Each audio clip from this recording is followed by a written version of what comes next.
It was as you stood by my front door and saw me, your girlfriend bending to buckle my high-heel shoes, that you saw the black body of my costume down the back of my trousers, that you suddenly realized that this was the first time you were going to go out dressed like this. I could see you hesitate. You had been wearing a thong like me for some time now.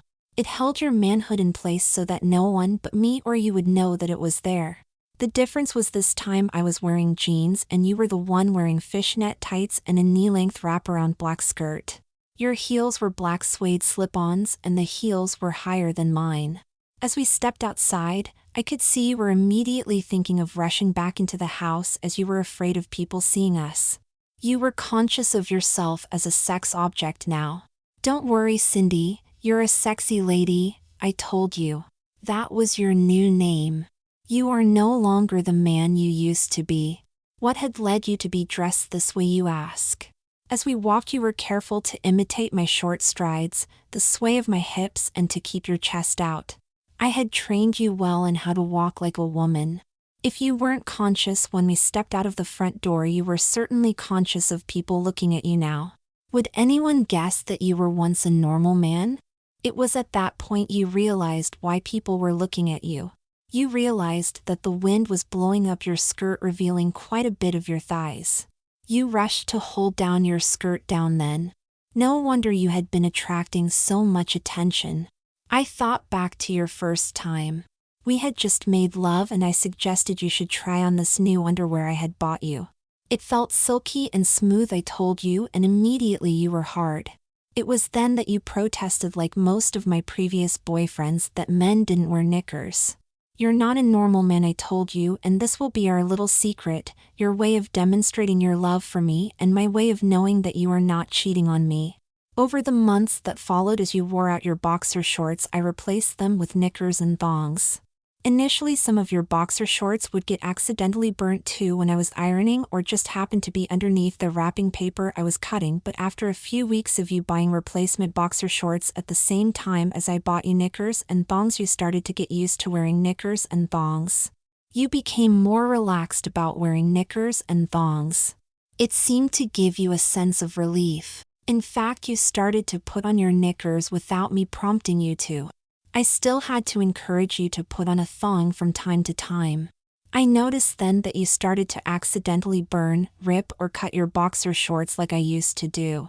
But I don't remember the day you bought your first pair of knickers. Eventually you started buying thongs too. Next to go was your sock collection. Everyone knows how the washing machine in most households seems to eat socks. Well, ours was no different, and as odd socks turned up I kept throwing them out until you were down to your last pair and they were pink.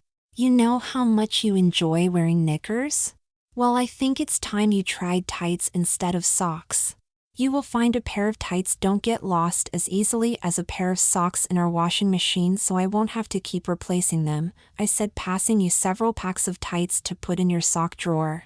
And they will look less ridiculous with your knickers. You seemed to be hesitant and suggested tights snag easily and started to question what I was saying about having to keep replacing them. Nonsense. I told you. Of course you can snag tights if you don't roll them on properly, but you have also ripped socks in a similar manner. Furthermore, we can share packs rather than me have to remember to buy socks for you each time you run out. It's also a lot easier to find tights for sale than socks these days. So the next day you tried on your first pair of tights and I could see how thrilled you were at the sensual feeling of rolling the smooth nylon up your legs. You were more aroused by the tights than the knickers and found it quite hard to keep your manhood down. I introduced you to wearing heels and makeup then too. After some time, wearing tights and heels had become normal for you. I suggested you would enjoy your tights more if you waxed your legs. I dared you to book an appointment at our local beauty salon for the full works, a waxing, a threading, a manicure and a pedicure. You would never back down on a dare, so you booked an appointment.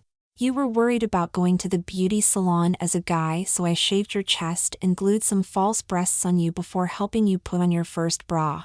Then came the question that every girl asks, what were you going to wear? I did your makeup.